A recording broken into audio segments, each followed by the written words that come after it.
Hello guys, आज हम सीखेंगे इंग्लिश शॉर्ट हैंड का chapter number first in Hindi language. मेरी हिंदी थोड़ी वीक है, लेकिन मैं फिर भी प्रयास करूंगा कि मैं हिंदी में ही पढ़ाऊं, क्योंकि मैं चाहता हूं मेरा ये वीडियो है वो महाराष्ट्र के बाहर के बच्चों को भी सीखने को मिले। इसलिए मैं प्रयास करूंगा इस चैप्टर में भी और आने वाले चैप्टर में भी कि मैं हिंदी में ही पढ़ाऊं। ठीक है, तो तुरंत स्टार्ट कर देते हैं। इंग्लिश चैप्टर, इंग्लिश टेन का पहला चैप्टर है, तो उसका नाम है द कॉन्सोनेंट। कॉन्सोनेंट यानी कि क्या, हमें जो लेटर यूज करे पी बी टी डी, इस सब लेटर्स को हम कहेंगे कॉन्सोनेंट। और इसी कॉन्सोनेंट को, इसी हम लेटर को कुछ ना कुछ सिंबल देंगे। मतलब अगर मैंने कहा ए अगर पी है, तो ये पी इसका सिंबल हुआ। ठीक है, मतलब पी के लिए हम ये सिंबल यूज करेंगे और इसी सिंबल को हम कहेंगे आउटलाइन। ठीक है, आउटलाइन हम इसे कहेंगे या स्ट्रोक भी कह सकते हैं।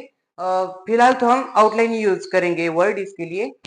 तो हम कुछ पूरे लेटर के लिए हम कुछ ना कुछ ये देखेंगे, आउटलाइन देखेंगे और वो आपको याद करने।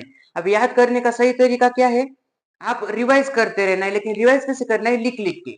आपको बस लिख लिख के प्रैक्टिस करनी है। एक लेटर आप 2 पेज कीजिए, 3 पेज कीजिए, 10 पेज कीजिए, जब तक आपको अच्छी तरीके से याद नहीं हो जाता तब तक आपको रिवाइज करते रहना है। वो भी लिख लिख के ही करना है। ठीक है, बस मन मन से नहीं करना कि हाँ पी ऐसा है ऐसा ऐसे नहीं, आपको लिख लिख के ही प्रैक्टिस करनी है। ओके, देन मैं अभी 2 प्रकार है सिखाने के। पहले तो मैं आपको डायरेक्ट सिंबल बताऊंगा, उस प्रकार से आप याद रख सकते हैं।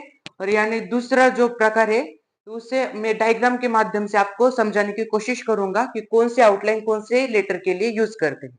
तो पहला जो टाइप है उसे हम तुरंत स्टार्ट कर देते हैं। तो मैंने आपको पी पी के लिए तो बताया, ये सिंबल यूज करेंगे हम पी के लिए। ये इसके जो स्टार्टिंग है ना, वो अपर साइड से करेंगे और लोअर साइड तक ये खींचेंगे लाइन। ठीक है, ये होगा पी के लिए। कैसे होगा, हम हल्के हाथ से लिखेंगे, हल्के हाथ से यानी कि क्या, हम लाइट लाइट यूज करेंगे, मतलब फेंट थोड़ा। ठीक है, और इसी को मैं अगर डार्क कर देता हूं तो बी होगा। समझ आए आपको? आपको जो प्रैक्टिस करनी है ना वो पेंसिल से करनी है। अभी मैं मार्कर यूज कर रहा हूँ, इसकी वजह से क्या हो रहा है, दोनों भी सेम ही लग रहे हैं, डार्क और फेंट में ज्यादा अंतर नहीं दिख रहा। तो आपको प्रैक्टिस करते वक्त पेंसिल से करना है। ठीक है, देन पी कैसे किया हमने, अपर साइड से स्टार्ट किया और लोअर साइड तक लाया, और वो राइट साइड की तरफ वो हमने झुकाया था।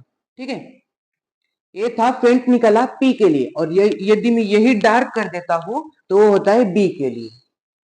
पी के लिए फेंट और बी के लिए डार्क, सेम आउटलाइन है, अंतर भी सेम है, मतलब साइज सेम, शेप सेम, सब कुछ सेम। बस अंतर क्या है कि ये फेंट है मतलब लाइट है, मतलब हल्के हाथ से लिखना है, और जो बी है वो थोड़ा डार्क लिखना है, मतलब प्रेस करके लिखना है। अभी डार्क करना है इसलिए आपको ऐसे नहीं करना, बार बार नहीं गिराना। ठीक है, एक ही बार में हमें बस प्रेस करके लिखना है। ये आप आदत डाल लो। ओके, देन पी और बी समझे। अभी टी और डी, एकदम सीधी सीधी लाइन खींचनी है टी के लिए। आप ट्रिक या ट्रिक के लिए क्या याद रख सकते हो, टी का ऐसे जो लाइन होता है ना, एकदम स्ट्रेट टी। और इस प्रकार की आउटलाइन हमें यूज करनी है टी के लिए। ऊपर से स्टार्ट करेंगे और लोअर साइड से मतलब बिलो तक आएंगे, जहां तक हमारी पेज की लाइन होती है ना, वहां तक हम ये लाइन खींचेंगे। ओके, देन ऊपर से स्टार्ट करेंगे, लाइन तक लाएंगे, और ये कैसे होगा, पेंट होगा। और आप ही अभी क्या करो, विचार करो, विचार यानी कि थिंक दैट, अगर मैंने ये फेंट निकाला, यदि मैंने डार्क किया तो कौन सी आउटलाइन होगी, डी के लिए। ठीक है, मतलब हम पहली वाली जो यूज कर रहे हो फेंट कर रहे हैं और दूसरी वाली डार्क कर रहे हैं, दोनों भी सेम सेम ही है। ये बस इसकी जो डायरेक्शन है ना वो बस चेंज है, डायरेक्शन मतलब ऊपर से नीचे दोनों तक, दोनों भी। लेकिन बस इसका शेप कह सकते हैं, पी के लिए ऐसा है और टी के लिए एकदम सीधा है। ये हम डायग्राम के माध्यम से अच्छी तरीके से समझेंगे। समझ आया, ये भी कैसे ऊपर से स्टार्ट करना है और लाइन तक खींचना है लाइन। ठीक है, ये क्या है, डॉट डॉट जो निकल रहा हूं मैं, वो ये हमारी पेज की लाइन, पेज होता है ना उसके लाइन होती है ना, वो वाली लाइन है, समझ लो। ओके, देन अब यहाँ पे बताओ, यहाँ पे भी दो है, तो फेंट किसके लिए यूज करूंगा और लाइट फेंट और डार्क किसके लिए यूज करूंगा। अभी आप मेरे साथ साथ ही निकालने की कोशिश करो। अभी मैंने पी और बी निकाला ना, तो आप भी निकालो मेरे साथ साथ ही, और मैं कुछ क्वेश्चन पूछूंगा वो भी आपको तुरंत बताना है।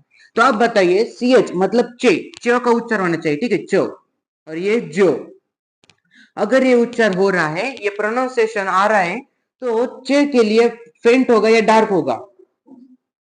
ठीक है, तो फेंट होगा। और वो जो शेप है वो ऐसा होगा, ऊपर से स्टार्ट करना है। याद रखिए, मैं अगर बोल रहा हूं ऊपर से स्टार्ट करना है तो आप उल्टा मत लिखिए, ऊपर से ही स्टार्ट कीजिए, ठीक है। अभी ये जो दिखा रहा हूं मैं डायरेक्शन है, आपको जो आउटलाइन यूज करनी है खाली ऐसे करनी है, पी बी टी डी चे, और यही डार्क किया तो जे। ओके, ये मैं क्या दर्शा रहा हूं, दर्श मतलब मैं क्या डोंट डिनोकेट, ये मैं क्या कहना चाह रहा हूँ कि इसकी जो डायरेक्शन है ऊपर से स्टार्ट करनी है, इसलिए मैंने ये एरो दिया है। ठीक है, दिशा कहते हैं हमें डायरेक्शन। आपको जो यूज करनी है आउटलाइन खाली ऐसी करनी है, एक line, only outline. Okay, then के लिए और जी के लिए आप ये बताओ डार्क किसके लिए होगा और फेंट किसके लिए होगा? जो पहला है वो होगा फेंट यानी कि लाइट, और यूज करने हमें जैसे हम लाइन मारते हैं ना, रेश, रेश यानी कि लाइन। ठीक है, मराठी में रेश बोलते हैं, हिंदी में पता नहीं। तो के लिए ऐसे यूज करना है, और यदि मैं यही डार्क करता हूं तो होगा जी के लिए। अभी जी का जो प्रोनाउंसिएशन होगा वो ग होना चाहिए, अगर ग होता है तो हमें डार्क वाला ये यूज करना है, यानी कि गॉट। गॉट में ग होता है ना, जी का उच्चार, इसलिए हम यूज करेंगे ग के लिए डार्क और के लिए फेंट। यहां तक समझे? आप भी लिखते जाओ मेरे साथ साथ। डायरेक्शन कहाँ होगा? लेफ्ट हैंड साइड से स्टार्ट करना है और राइट की तरफ इसे ले जाना है। ओके, दोनों भी। ये फेंट होगा के और जी होगा डार्क के लिए। अभी उसके बाद होगा यफ। यफ हमें यूज करना है कुछ ऐसे प्रकार से। ये थोड़ा डिफिकल्ट जाएगा लेकिन निकालने की कोशिश करिए। क्या करना है, अगर आप समझ लो ऐसे हम काट ये बनाते हैं राइट एंगल, तो बस यहाँ से स्टार्ट करके यहाँ खत्म करना है। बस वो जो स्लोप होना चाहिए ना, वो डायरेक्ट कोण नहीं तैयार होना चाहिए, डायरेक्ट एंगल नहीं तैयार होना चाहिए, फॉर्म होना चाहिए। बस हमें स्लोप निकलना है ऐसे, समझे? स्लोप, ये होगा यफ के लिए। ओके, और यही मैं डार्क करता हूं तो होगा वी के लिए। मतलब आप इतना तो समझ पा रहे हो कि ये तो आसान तो है। हम जो यफ के लिए यूज करें, जो पहले वाले यूज करें, वो ही अगले वाले के लिए भी यूज करें। बस डार्क और फेंट का तो अंतर है। तो आप याद तो जल्दी से मतलब ट्राई तो कर सकते हो कि याद रह जाए।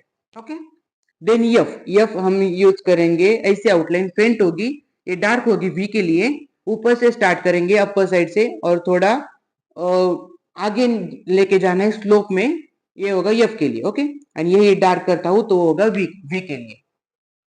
अभी यफ यानी कि फ का उच्चार होगा और वी यानी कि व का उच्चार होगा। ठीक है, ये भी च का, ज का, क का गो, तो डो।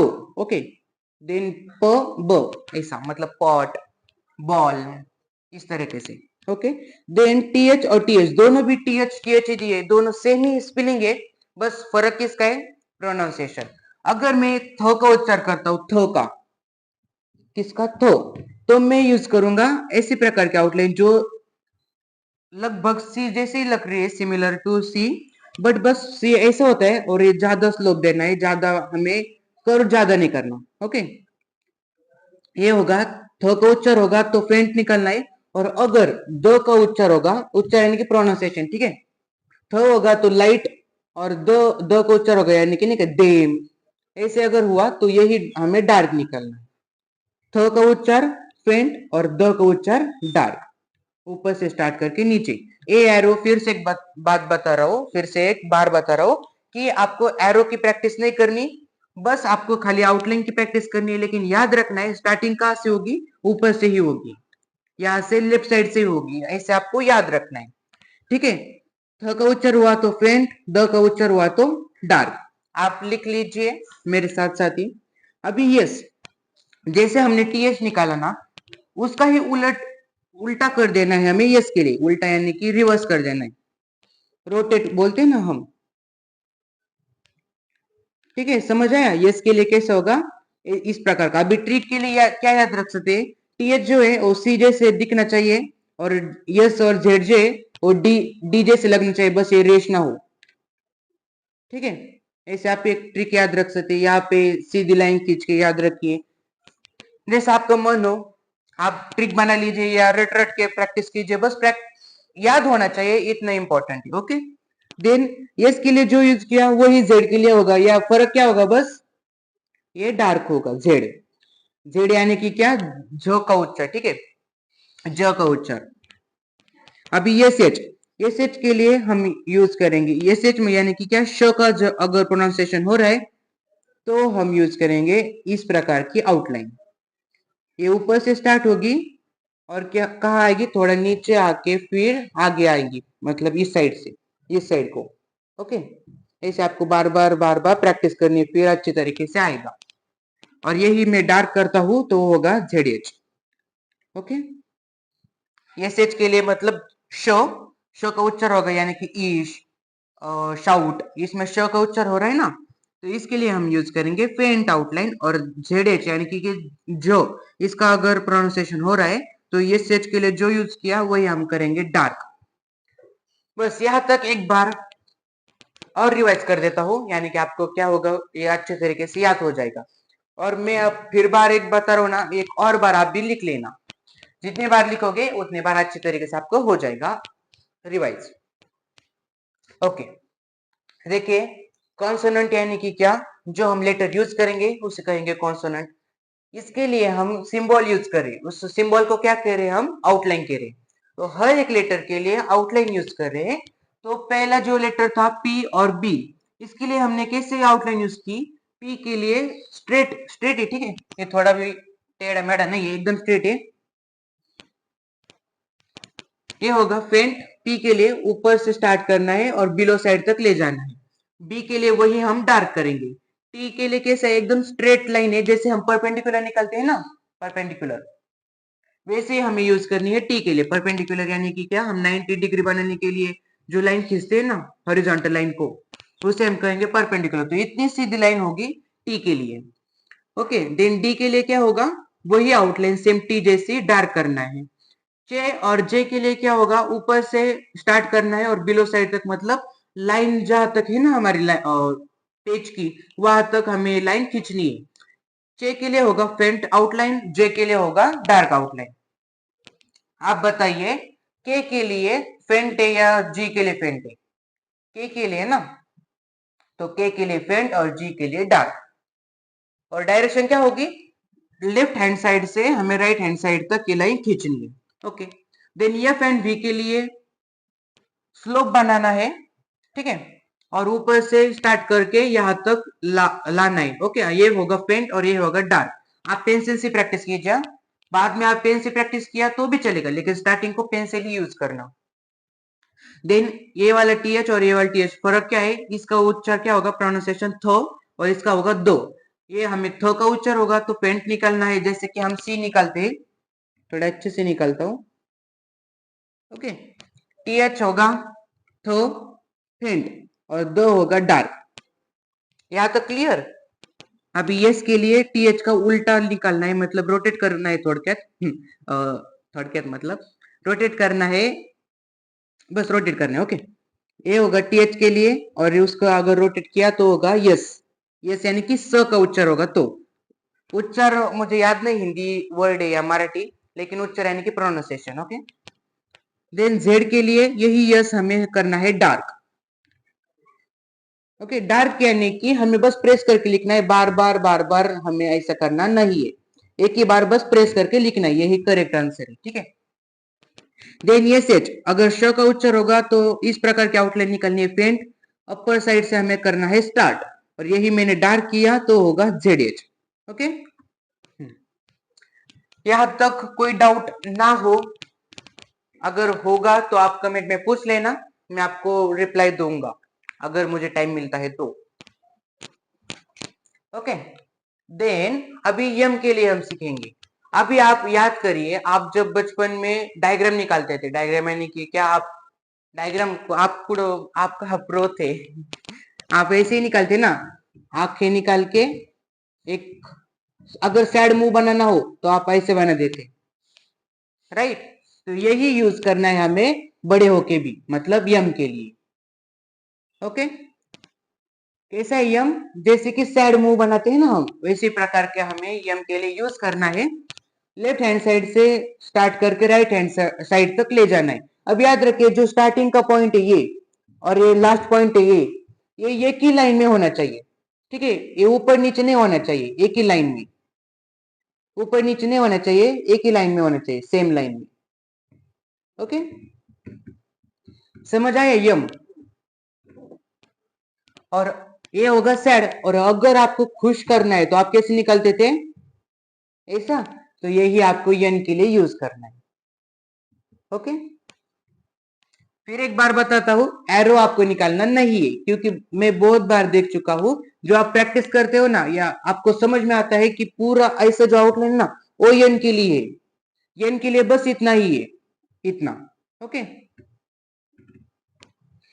देन ये यन आपको आ गया, ठीक है, और यही मैं अभी डार्क करने वाला हूं, तो वो होगा यन जी के लिए। यन यानी कि क्या, हम इंक यूज करते हैं ना, इंक, उसी के लिए हम यूज करेंगे यन, बट कैसे होगा, डार्क होगा। यन होगा फेंट, यम भी होगा फेंट, और यन जी होगा डार्क। अभी यल के लिए, यल के लिए हम कैसे यूज करेंगे, इस बार जो लाइन होगा ना हमारे पेज का, वहां से हम स्टार्ट करेंगे और ऊपर लेके थोड़ा आगे ले जाएंगे। ओके, समझ आया। हम नीचे से स्टार्ट करेंगे और ये ऊपर जाएगा, कुछ ऐसे प्रकार से आउटलाइन हमें दिखेगी। ये होगा फेंट। यहाँ दो दो आउटलाइन थे, मतलब पी के लिए भी वही था, बी के लिए भी वही था, इसलिए हमने क्या किया, पहले वाले के लिए फेंट यूज किया, दूसरे वाले को डार्क किया। लेकिन यहाँ पे बस एक एक ही ना, तो बस फेंट ही निकालना है, डार्क किसी को भी नहीं निकालना, ठीक है। अभी आर आर, दो आर लिखे, उन्होंने बताया है कि एक आर आर है, दूसरा आर रे, एक के लिए ऐसे यूज करो, एक के लिए ऐसे यूज करो, ऐसे उन्होंने बताया तो है, लेकिन मैं आपको बताऊंगा, उनका बताने का मतलब है, वो बताना चाहते हैं कि अगर आर आया, यानी कि र आया, र, तो आप दोनों में से कौन सी भी आउटलाइन यूज कर सकते हो। तो आप अगर प्रैक्टिस कर रहे हो तो दोनों भी प्रैक्टिस करना, दोनों भी। मतलब अगर आप आर की प्रैक्टिस कर रहे हो तो एक बार प्रैक्टिस करते हो, कैसे करोगे आप, एक बार आर लिखोगे और फिर प्रैक्टिस करोगे ना स्टेनो में, एक बार ही आर इंग्लिश में लिखोगे और स्टेनो में बार बार लिखोगे, तो दोनों भी आर प्रैक्टिस कर लेना, R R R R R R, इस प्रकार से, ठीक है। दोनों भी आर र के लिए ही यूज होगा। ओके, देन इसे अवॉइड कीजिए, ये कुछ नहीं कहना चाहता, इसे इग्नोर कर दीजिए। ये रे है तो ऐसा यूज है, वो होगा ऐसे नहीं, कुछ नहीं। आर आया तो दोनों में से आप कौन सी भी आउटलाइन यूज कर सकते हो। अभी डब्ल्यू, डब्ल्यू का उच्चार होगा वो, और आप बोलोगे कि सर यहाँ पे भी तो वो हुआ था, तो इस बार दोनों में वही आएगा, लेकिन आपको यूज करना है अकॉर्डिंग टू द स्पेलिंग। अगर स्पेलिंग में डब्ल्यू है तो आपको इस प्रकार से आउटलाइन यूज करनी है। जैसे वी होती है ना, वी स्पेलिंग में होता है ना, तो वी अगर आएगा तो ऐसी आउटलाइन यूज करनी है, और डब्ल्यू आएगा स्पेलिंग में तो इस प्रकार की आउटलाइन हमें यूज करनी है। ये किसकी जैसी लग रही है, जो बूढ़े लोग लेते हैं ना अपने साथ, काठी, लकड़ी, तो उसके जैसे वो दिखने वाली है, ठीक है। यहाँ पे हुक होगा और स्ट्रेट लाइन उसके बाद खींचनी है, स्टार्टिंग नीचे से करनी है, याद रखिए, और ऊपर की तरफ ले जाना है। ओके, देन वाई कैसे होगा, ये जो हुक है ना, बस यही इस साइड से हमें निकालना है, ये होगा डब्ल्यू, वाई के लिए, डब्ल्यू के लिए इस साइड से हुक, और वाई के लिए इस साइड से, इसका उच्चारण होगा वो, इसका होगा यो, और यच यानी कि हो। अभी यच के लिए यहाँ तक समझे, यहाँ ये थोड़ा डिफिकल्ट जाएगा, लेकिन आप अभी के अभी प्रैक्टिस करिए 2-3 बार तो याद हो जाएगा। ओके, देन हो के लिए, हो यानी कि यच, यच के लिए हम यूज करेंगे कुछ ऐसे प्रकार की आउटलाइन, 6 जैसे दिखेगा, ठीक है। पहले हम ये सर्कल निकालेंगे और फिर एक स्ट्रेट आउटलाइन निकालेंगे, एक सर्कल, फिर एक बार बता रहा हूं, एक सर्कल और फिर straight stroke, circle straight stroke. याद रखिए, ये जो सर्कल है वो पूरा होना चाहिए, ऐसे मत कीजिए, क्योंकि वो दिखेगा कुछ ऐसे प्रकार से, ठीक है। इसलिए सर्कल पूरा बनाइए और फिर लाइन खींचिए। ओके, यहां तक क्लियर हो गया होगा। अभी एच के लिए एक और आउटलाइन यूज करते हैं, जैसे हमने आर के लिए दो यूज किए ना, एच के लिए भी दो यूज करेंगे। कौन से, एक तो हमने देख ली, अब दूसरे एक प्रकार की है कि हमें ऊपर से ये क्या बोलते हैं, सर्कल बनाना है और फिर बाद में नीचे लाइन खींचनी है। एक होगा नीचे से स्टार्ट करना है, और ये दूसरा जो आउटलाइन है वो ऊपर से स्टार्ट करना है। ओके, बस यहां तक एक पार्ट खत्म हो गया, मतलब आपने अगर यहाँ तक समझ लिया तो आप अच्छी तरीके से प्रैक्टिस कर सकते हो। अगर थोड़ा भी समझा हो तो ये एक बार आपने समझ लिया ना, तो आपको पूरा चैप्टर क्लियर हो जाएगा अच्छी तरीके से। इन्होंने दिया है एक 3 डायग्राम दिया है, ठीक है, 1 2 3 डायग्राम कहना चाहते हैं कि अगर ये डायग्राम यूज हो रहा है तो हर एक पार्ट किस लेटर की तरह दिख रहा है, किस आउटलाइन की तरह दिख रहा है, उस पे इन्होंने समझने की कोशिश की है। ओके, अगर आपको ये समझ में आया है तो वेरी गुड। अगर थोड़ा भी का डाउट रहता है तो आप यहाँ से पूरा क्लियर हो सकते हैं। और अगर क्लियर हो गया तो एक बार लाइक कर दीजिए और सब्सक्राइब कर दीजिए। इसके अलावा मुझे और कुछ भी नहीं चाहिए, ठीक है। और अभी ये देखिए, ये जो आउटलाइन तैयार हो रही है, फॉर्म हो रही है, वो किसके लिए है? पी और बी के लिए। ओके, पी और बी के लिए। ये जो स्ट्रेट स्ट्रोक फॉर्म हो रहा है वो होगा टी और डी के लिए, टी और डी के लिए स्ट्रेट, देख लीजिए। ओके, देन इस प्रकार की जो आउटलाइन फॉर्म हो रही है वो होगी च के लिए और जे के लिए। देन इस प्रकार की जो नीचे से ऊपर जा रही है वो होगी आर के लिए, और जो एकदम हॉरिजॉन्टल है वो होगी के और जी के लिए। ओके, के और जी के लिए। यहां तक समझे? इन्होंने क्या दिया है, बस एक डायग्राम दी है और डायग्राम से माध्यम से आपको समझाना चाहते हैं कि अगर आपको याद नहीं हो रहा या आपको समझने में थोड़ी दिक्कत आ रही है कि आउटलाइन कैसी है, तो आप इस ट्रिक से याद कर लीजिए या इस डायग्राम को समझ के याद कर लीजिए। ओके, इसलिए डायग्राम दिया है, बाकी कुछ नहीं। यही वापस रिपीट होने वाला है, बस आप दोनों भी अपने नोटबुक पे लिख लेना। ओके, पहली डायग्राम समझे। अब दूसरे डायग्राम में क्या कहना चाह रहे हैं, एक हमने सर्कल लिया और उस सर्कल को हमने 4 हिस्सों में कट किया। बस कट करते वक्त हमने साइड से कट किया, हम ऐसे कट करते तो हमने थोड़ा टेढ़ा कट किया। ओके, हमने बीच में एक्स जैसा बनाया, तो 4 भाग हो गए ना, 4 फॉर्म हो गए, उसके 4 हिस्से हो गए एक सर्कल के। तो उस सर्कल में जो 4 हिस्से फॉर्म हो रहे हैं उसमें कुछ ना कुछ शेप है, शेप, ठीक है। तो उस शेप के अनुसार हम समझ सकते हैं शेप किस आउटलाइन के लिए यूज किया है, किस लेटर के लिए यूज किया है। तो पहला जो हिस्सा फॉर्म हो रहा है वो कुछ ऐसे प्रकार से हो रहा है जो हमें नाराजगी बताता है। तो नाराज के लिए हमने, मतलब नाराज जैसा शेप है वो किसके लिए यूज किया था? यम के लिए। ओके, देन कुछ ऐसे प्रकार की आउटलाइन यूज हो रही है तो होगा यस के लिए। अगर हमने स्माइल किया, स्माइल जैसी होगी यन के लिए। और अगर ओ ऐसे होगी तो हमने देखा था टीएच के लिए। ओके, देन अगर दूसरा सर्कल हमने यूज किया, दूसरा सर्कल हमने लिया और वो इस बार ऐसे कट करने के अलावा हमने हॉरिजॉन्टल और एकदम स्ट्रेट के हॉरिजॉन्टल एकदम स्ट्रेट कट किया। तो 4 भाग इसमें भी फॉर्म हो रहे हैं, 4 हिस्से। तो इस वाले में जो पहला फॉर्म हो रहा है वो हो रहा है कुछ यल जैसा। ओके, देन दूसरा जो फॉर्म हो रहा है वो हो रहा है आर। यहाँ पे भी आर था। आर के लिए हमने 2 देखे ना, एक ऊपर से नीचे और एक नीचे से ऊपर। देन हम इस प्रकार के आउटलाइन किसके लिए यूज कर रहे थे? एसएच के लिए। ओके, और इस प्रकार के आउटलाइन हम यूज करेंगे एफ एंड वी के लिए। यहां तक समझे? लगभग नहीं, पूरा चैप्टर तो हमारा खत्म हो चुका है। कुछ टिप्स दूंगा बस अभी। आपको प्रैक्टिस करनी है लिख लिख के, एक और बार बता रहा हूं। इसमें पूरे चैप्टर हम सीखेंगे, कुछ इंपॉर्टेंट नहीं है फिर भी वो हम सीखेंगे, पूरे सीखेंगे। लेकिन अगर आपको चैप्टर नंबर फर्स्ट पसंद आया हो, पहले लाइक कर दीजिए और सब्सक्राइब कर दीजिए और एक कमेंट भी ठोक दीजिए अगर अच्छा लगा हो तो। ओके, देन अभी आपको दिखने में, मतलब आप अगर देख रहे हो तो आपको सब जो आउटलाइन है सेम दिखेंगे। ऐसे लग रहा होगा कि पीबी और जे टीडी सब सेम ही है। आपको थोड़ा है ना कंफ्यूजन हो रहा होगा अभी, फिलहाल होगा, मुझे भी हो रहा था जब मैं फर्स्ट टाइम सीख रहा था। लेकिन अगर आप बहुत बार प्रैक्टिस कर लेते हो तब आपको फर्क समझ में आएगा और फिर आप आसानी से पहचान सकते हो कि किस लेटर को कौन से आउटलाइन यूज किए। ओके, देन आपको इसके लिए क्या करना होगा? प्रैक्टिस। ये थोड़ा डिफिकल्ट है, हर कोई डिफिकल्ट मानता है, लेकिन जितना आप मानते हो ना उतना डिफिकल्ट है नहीं, क्योंकि मैं जब 7th क्लास में था तब स्टेनो सीखा था, तब मराठी सीखा था, और थोड़ा बड़ा होते ही अभी तो मेरे फिलहाल 12th ही कंप्लीट हो चुके हैं और मेरी इंग्लिश भी सीख के हो चुका है।